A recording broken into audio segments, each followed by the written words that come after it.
I got a Mustang back here. Thinks he wants some of the Challenger.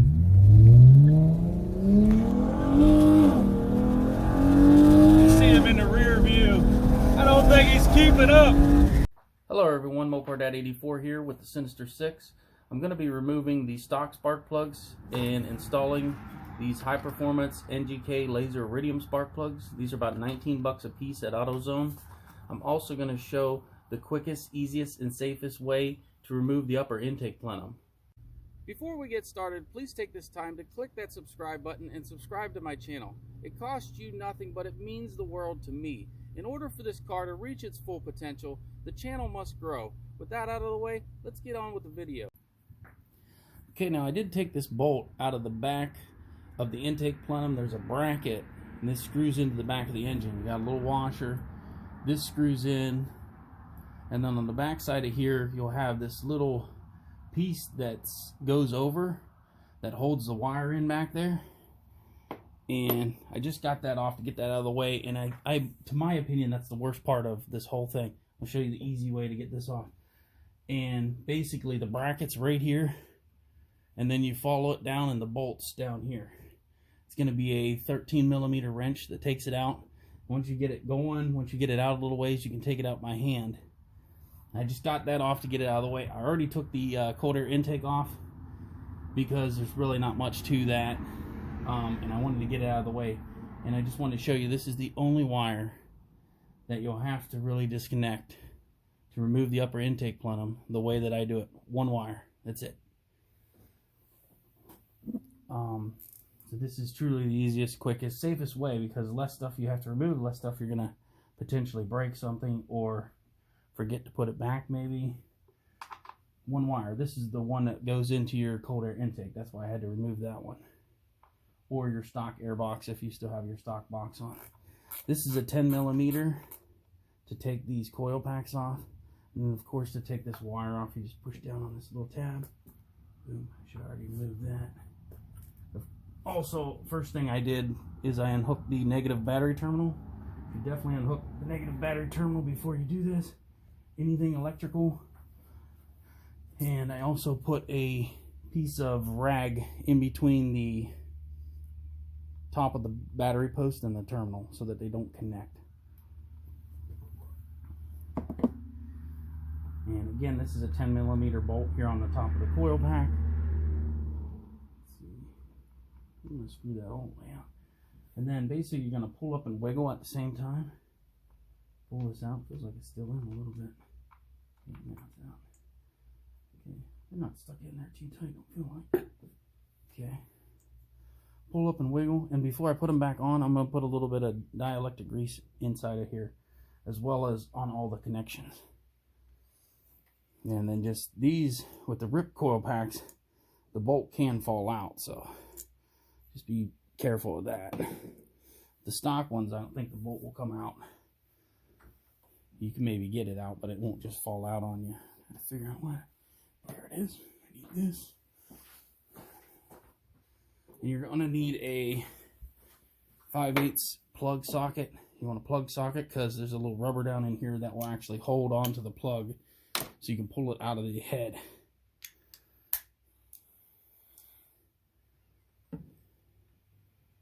You're going to carefully put that down in there. You're on lefty loosey. And it can be very tight. The torque spec is 13 foot-pounds for these spark plugs, and the gap is 0.43. Now I already checked all 6 of the new late NGK spark plugs, and when I got them at AutoZone, they said they weren't pre-gapped, that I'd need to gap them, but I checked and all 6 of them were gapped already to 43. That's what they should be gapped at, is 43.43. And I just got one of these little gap tools from AutoZone. Also got some anti-seize for the threads. Dielectric grease, of course, too, for the boots. These have a good bit of thread. Once you get it started, you should be able to screw it out by hand. And then going back in, you'll want to screw it out in by hand until you reach the bottom, and then throw the torque wrench on it. Torque it to 13. should have did this when I changed the coil packs. I didn't, so I didn't notice much of a difference with the coil packs. So I'm hoping with the NGK plugs we will get some power. And these actually look like they need replaced to me. I mean, they're not terrible. I mean, you could still run them, but they dang sure don't look as good as the new ones. They got some wear on them, so yeah, I'm glad to be replacing them. They basically smell like gas. They look like they're gas or gas and oil on them. Whatever. They let's see what they are. They're Champion. I thought they were Champion. They're not the best plugs usually. So these NGKs should perform a whole lot better. A whole lot better. I also read that these don't need anti-seize put on them, but we're going to put a little bit on there anyways, just to make sure. So, nice thing about the plug wrench, it'll actually hold the spark plug, so it's not going to fall. Now, one thing when I was testing this wrench, because I'd never used this particular socket before, when I pulled the plug out, it pulled the whole rubber out. So I'm going to check that, because if that's no good, because then the rubber will be down there on my plug, and I think that's what it wants to do again. Nope, it came out. Okay,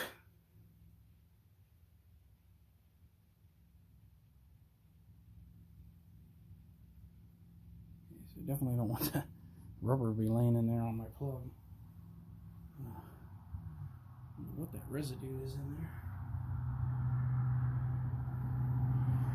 That's good. So, yeah, so I'm going to stick that in there, and that'll hold the plug in place basically, so I can put some anti-seize on there. And then again, you know, you definitely want the plug socket, so that way you can actually put the plug in without falling out of the socket, because these go down in the head, quite a ways down in the head. So I'm going to open this little packet of anti-seize, put just a little bit on the threads. I'm not going to go crazy with it, because like I said, from what I researched, NGK said that you don't even need it on their plugs. Whatever coating they put on their threads, supposedly you don't need it. But, of course, I don't want this thing getting stuck in my head. These are aluminum heads, of course. So, well, any head, if you get the spark plug broke off in it, you're gonna have major problems. And you have to remove the head to get the plug out, drilled out. Probably just need a new head if it gets stuck in there, so that's no good.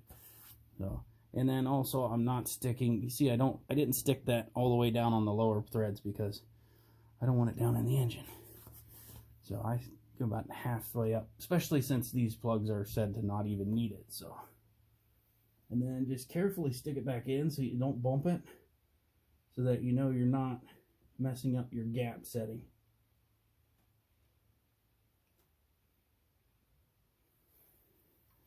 And then that thing should start super easily by hand.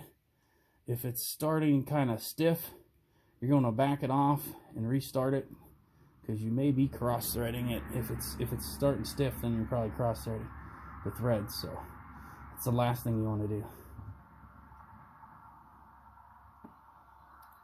And then when I get this one done, I'm just going to do all, you know, all the other 5 are going to be the same way.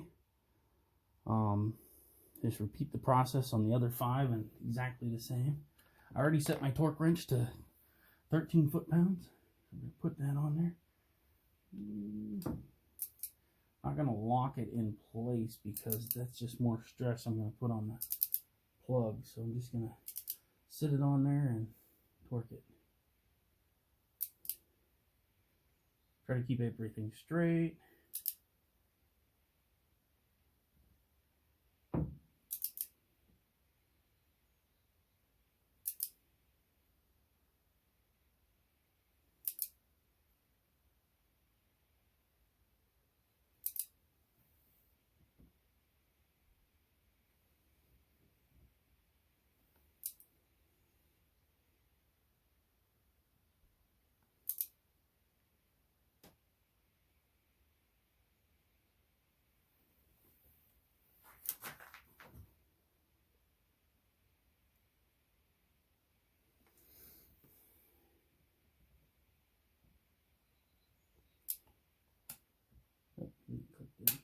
There we go. You don't have to do the extra 2 clicks. I didn't turn it any further. That's just extra insurance and just making sure that she is torqued fully to 13. She was torqued at 13 on the first click, but I just do a couple extra clicks just to make sure. Oh, and I just dropped that bolt. Remember what I said about that bolt? RIPP definitely could have did a little better with making that where the bolt just don't fly out of there like that. Luckily, we didn't lose it. Goodness. Okay, so probably best just to take the bolt completely out before you even mess with this thing. So I'm going to take and put some dielectric grease in there. Some oozing out of the top of the can, so.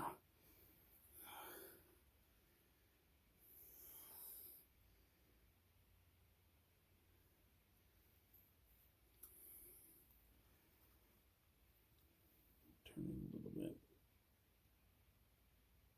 Okay. Back. So this will help ensure a good connection and also seal out any moisture or anything. It's also good for the boot. Oh, I was going to put a little bit down here too to make sure, just to make sure it, it's just going to help it go in a little bit. Just to help it slide in. It's not going to hurt anything. Whoa, nearly. Thing goes like crazy.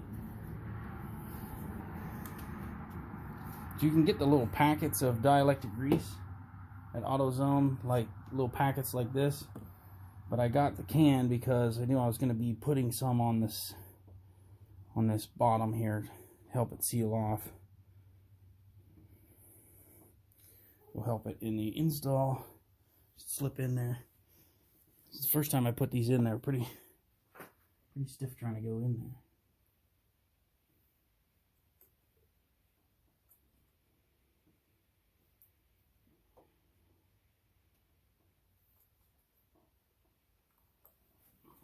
And with that, it just popped right in.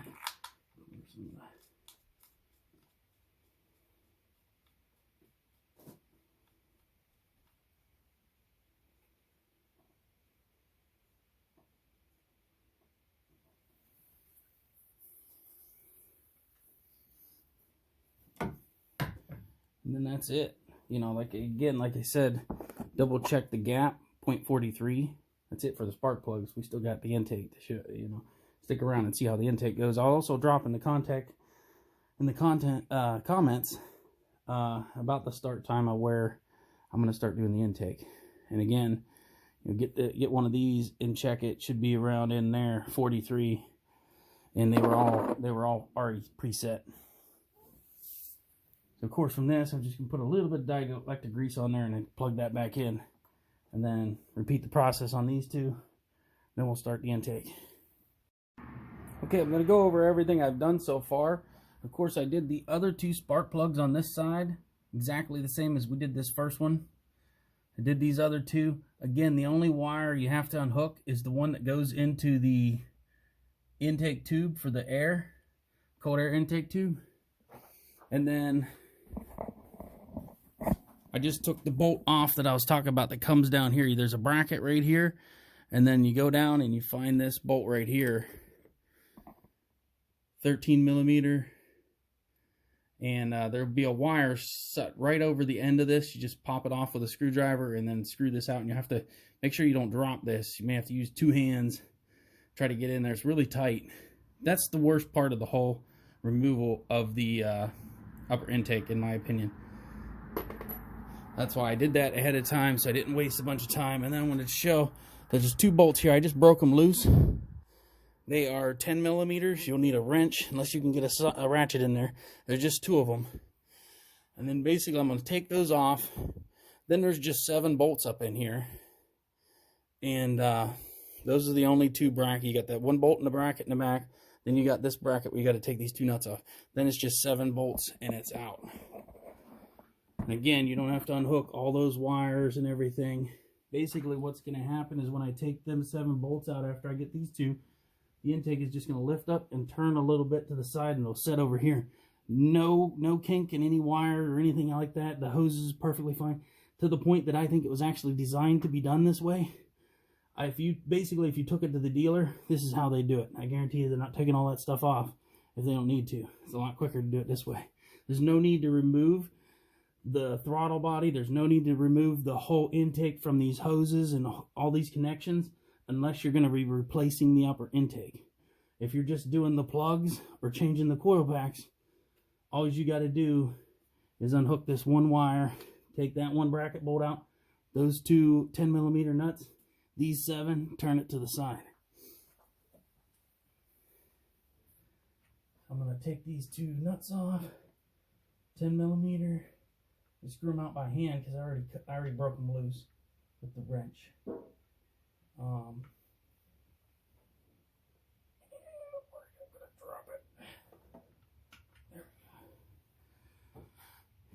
And I'm going to be using a ratchet to remove these because I have a drill I was going to be using just to remove them because I wouldn't put them back in with the drill. You always start it by hand either way, and then I'm going to put it in with a ratchet. But I was going to remove them with the drill just to make that process a little quicker, but that ain't going to happen because I don't have a long enough extension. I got to switch my batteries out. So I also wanted to note that I've got new gaskets after I moved the intake. There'll be 6 gaskets in there. Last time I didn't replace them because I didn't know if you needed to.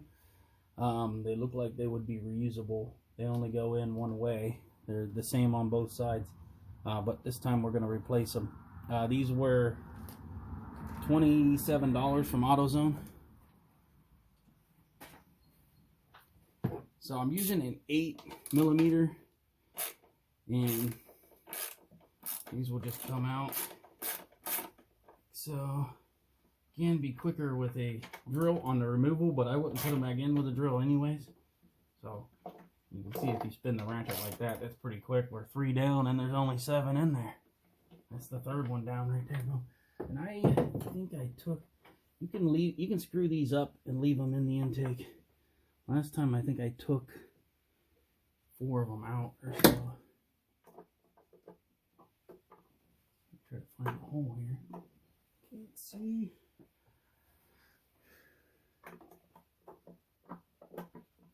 Kind of hard to see down in some of these. I don't have very much light out here, so the batteries basically died in my lights. I have 2 Ryobi lights out here. And when that happened, I couldn't hardly see very much out here.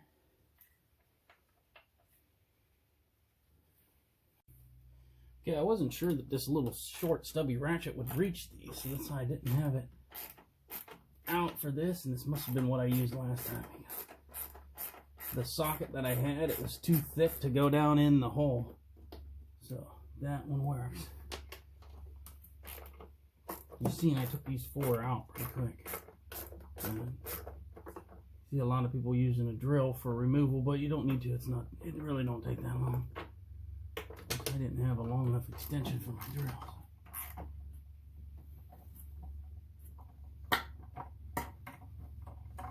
Just gotta make sure they made it all the way out. I'm gonna go ahead and put this up because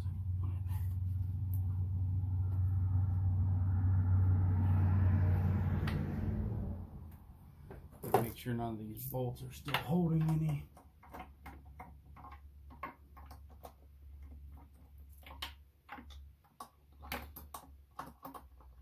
Some of these will stay in there.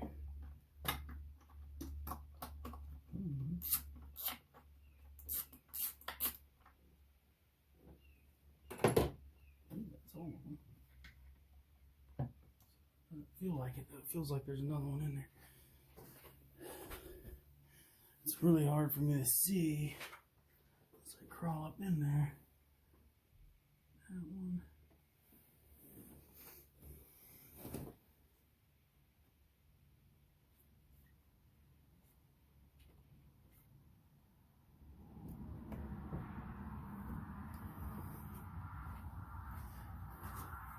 Trying to see what, if anything's holding over here. Doesn't feel like much. Nothing's holding. Bracket's off.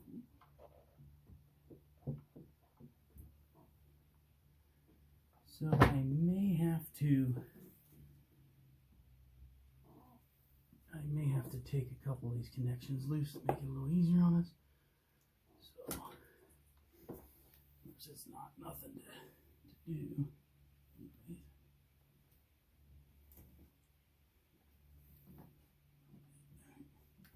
I don't want to slide back.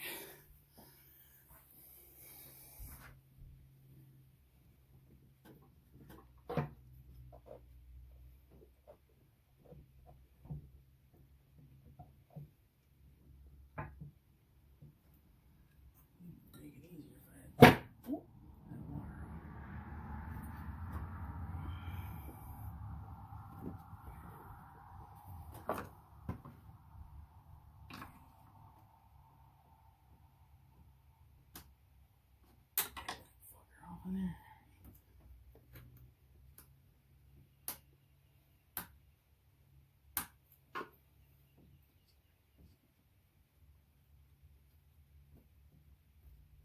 Little clippy want to slide back. Just not on to. She's going to. Yeah, there you go, honey. There we go. So it's gonna make it easier for sure. Take those wires off. Give you some room. Now we'll see if she wants to come out. Now last time I did take that bracket loose. This time I just took that one bolt out of the back. So again, still 3 wires. You don't have to take all those hoses loose.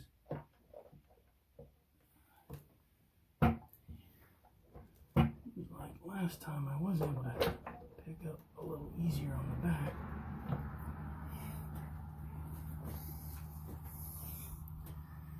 I think leaving that bracket in there is giving me some problems, so last time I completely loosened it, and now it's sitting in there causing me some issues.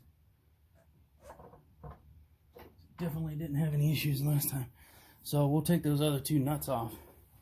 That's the only difference with this time and last time. Last time I went ahead and took these other 2 nuts loose on this bracket, which is actually not wanting to let me turn.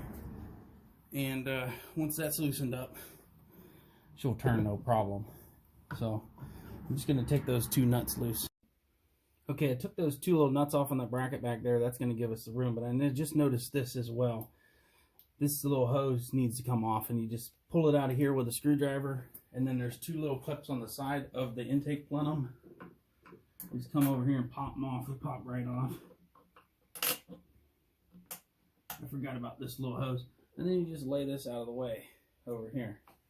It's off. And then just want to show you what I did over here. I need to get some light because you probably can't see now that.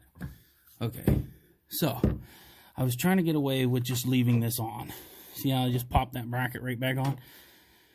There's 2 little 10mm nuts on there. You are going to have to take that off and just let it drop. Still, 3 wires. You can leave all this stuff on here. It's less stuff to have to worry about breaking when you pull it off.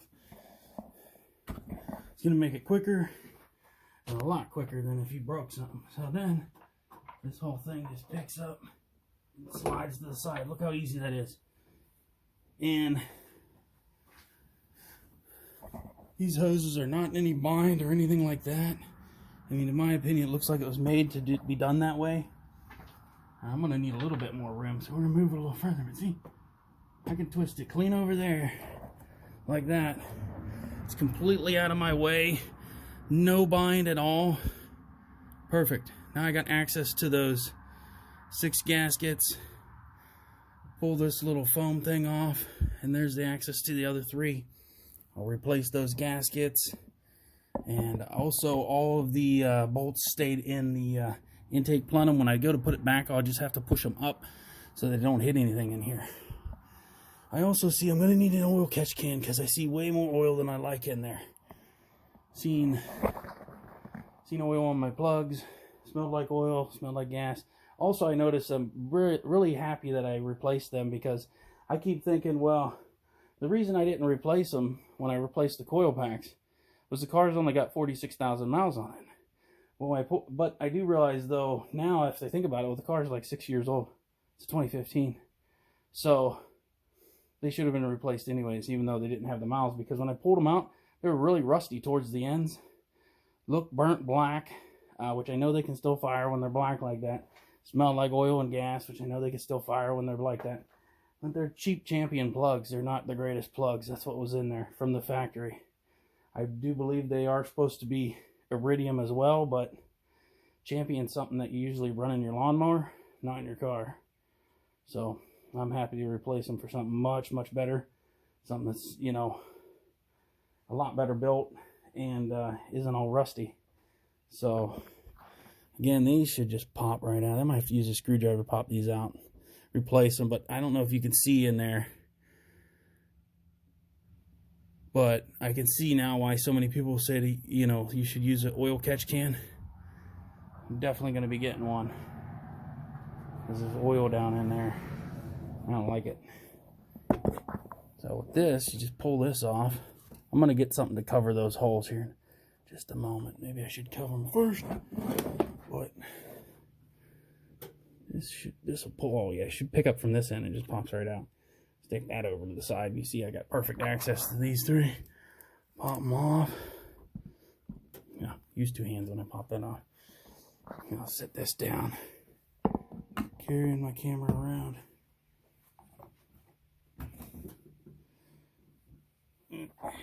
Touch down. There we go. See, I'm just popping these clips off. These three, so that's done. Let's see, we got a screwdriver here. Let's see if we can get these little gaskets out. Actually sit in there pretty good. I don't know that you have to replace these every time. I can see a little notch there on the side that's made there to where you can get those out. If you can see, there's a lot of oil on those things. That's crazy that there's that much oil going back through the intake. Definitely going to need to get an old catch can. That's crazy. There's actually a little notch along the sides of these where you can get them and pull them out. Again, I didn't replace them last time, so this is... It was new. I mean, just looking at them, I don't see where they crush, or they don't crush or anything when the intake goes down, so I didn't figure I needed to change them. But we're going to change them just to be safe. I don't want to have to do this, pull this intake off again for quite some time. I'm going to have to pull it off if I drop a supercharger on top of there. But for right now, I shouldn't have to pull those off again for a little while. I'm going to grab something to lay over there and I'll be right back. Okay, so it's time to put this thing back. I did these other three spark plugs just the same as I did that one I showed you on the other side. Again, the torque for the spark plug is 13 foot-pounds and the gap is 43. As you can see, I put some new pretty blue gaskets in here. Those are the Felpro gaskets that I got from AutoZone for 27 bucks. I didn't change them the first time, but I've heard that you're supposed to. They didn't look like they had to been changed, but if you want to change them, they're 27 bucks. It's not bad. I like the pretty blue color. You're not going to see them anyways. But also, see how there's some of these studs sticking down? Just stick it back in there. Push it back up. Push it back up. And then there's also some little points that'll help you align it. Now you're going to have to go in on an angle and get through these holes in the brackets and then you're golden.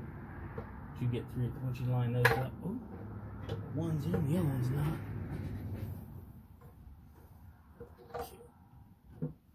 So those are lined up, so we'll pull it out for just a second. Okay. Things fell back through. Nope. Okay. Line up. So that's lined up, and then when that's lined up, you just drop her down into place. Should be able to. Like it did though. There, now she's down in place. Just like that. It's not really nothing to fret about. It's not that hard. The gaskets you just stick in and then press them down the whole way around with your hand. They're not going to come back out unless you pull them out with a screwdriver. So, pretty good. So, I'm going to show that process again just a second. I'm going to pull it back up. Again, look, make sure there's no bolts sticking through. Line up these two brackets on this side.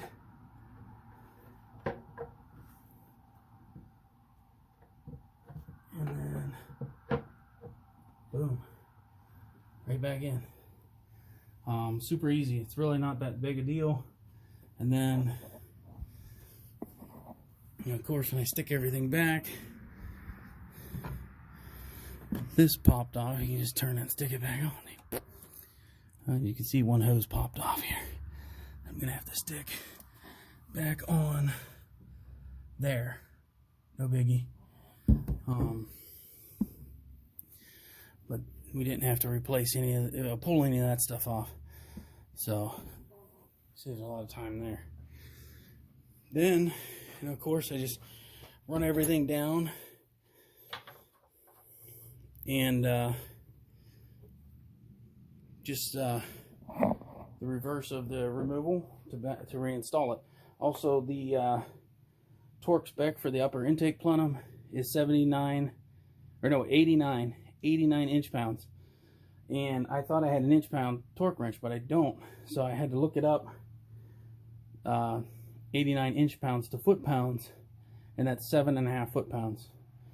So I'm gonna go probably 8 foot-pounds. You can go 7 if you want to be conservative on it, but I don't think that half a foot-pound will hurt.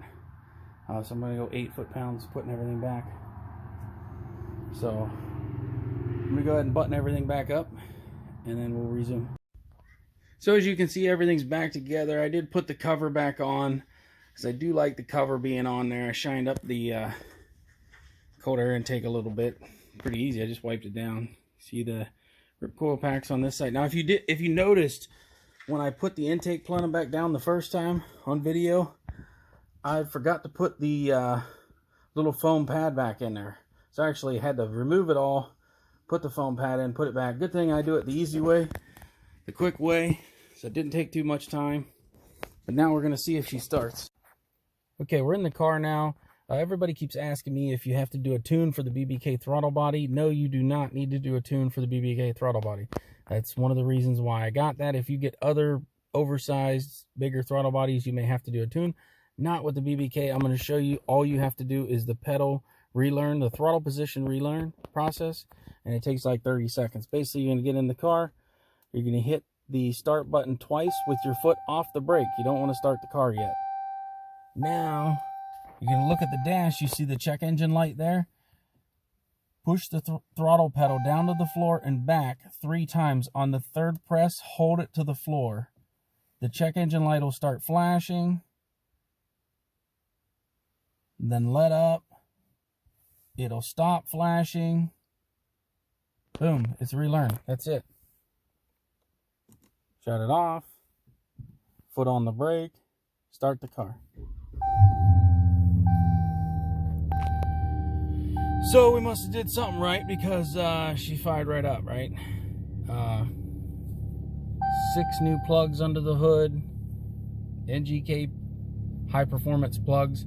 Now I will say that of course my my freaking wheel speed sensors need changed again. Every year, I guess because I drive in the winter, one of those sensors goes out.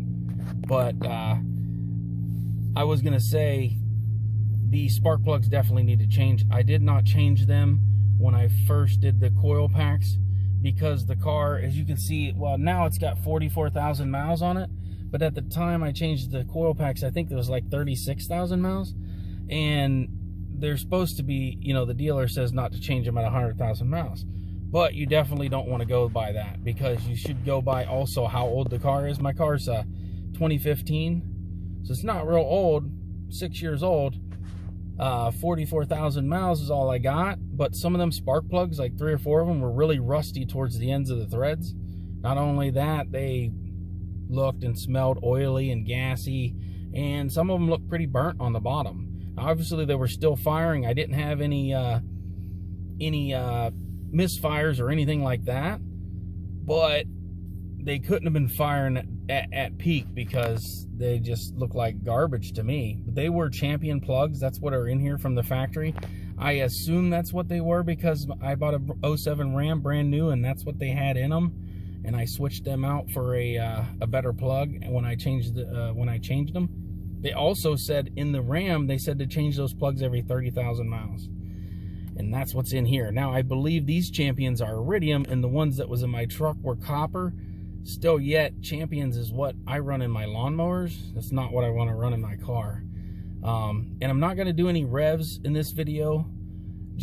I just had the battery disconnected for a while. I'm going to let the car just idle and let it just relearn, you know, everything that it needs to just do its thing and do what it needs to do. Just take it easy for a minute, and just like your old lady, you can't just be jump on her and pound away every day. You gotta give her a break every once in a while. You'll wear the thing out, you know. So I don't want to wear the car. I don't want to be revving on it right now. So I will do a exhaust video for you guys, another one where I go in more in depth of what I did to the exhaust, and I'll get under the car and actually show more in depth of what I have on here. That'll be in another video. Also, I'm going to do a review of what I feel like, how the car runs after changing these plugs, and if it feels like it's got any more power after changing these plugs, I'll do a 0 to 60 video as well. But that's going to be it for the video. I thank y'all for watching this video to the end. If you haven't subscribed, please do that. If you're already subscribed, please like and share the video. Until next time, Mopar Dad 84 out.